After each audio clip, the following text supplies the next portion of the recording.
ګلالو بچو په هوا کې الوتلې هرې مرغۍ له دا علم ده چې په هوا کې د نوسکي ځای نشته. ګلاب وروره باروک سلومه یو داسې پینټر ده، یو داسې مصور ده چې هغه کله هم یو پورټریټ جوړ کړي، یو پینټینګ جوړ کړي، نو د هغه نیلام د لکونو ډالرونه شروع کېږي. باروک سلومه ایوریس په بازار کې روان و، نو د یوې جینۍ سره د یوې ښځې وړکې سره یې ډغه راوخوړه و. د هغې ښځې وړکې نه کتابونه وغورځېدل. نو باروک سلومه ټیټ شو او هغه کتابونه یې راویچات کړي و. د ښځې وړکې له یې ویر کولو نه چې کله یې د ویر کولو نه د ښځې وړکې په باروک سلومه باندې نظر شو، نو دا یې وپېژانده. نو زر زر یې منډه کړه او دوکان له لاړ و، یو پنسل و، یو سپین کاغذ یې راوړه و. باروک سلومه له یې چې ما له یو پورټریټ جوړ کړه، یوه نقشه جوړه کړه.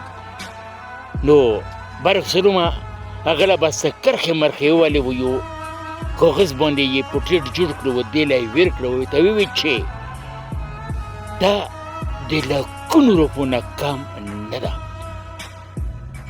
نو ګلالو وروڼو چې باروک سلومه ته لاړ و، دا بیا کله بازار له لاړ و، هغه پورټریټ یې بیه کوه، نو د هغې 50 لکه روپۍ قیمت و.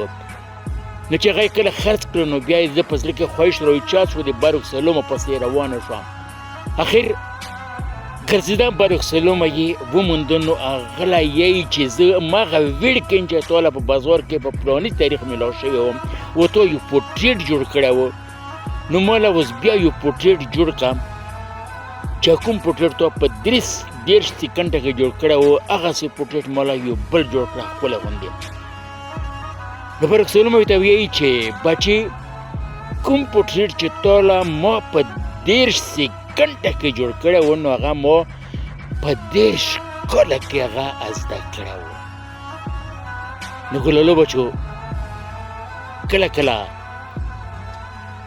دغسې خلک هم پیدا کېږي چې د هغو صرف لکیره په دنیا کې د هغې نیلام کېږي، یا یې چپلې، یا یې بوټان، یا یې کپړې د هغه نیلام کېږي. د خپل ځان خلاص ساتو.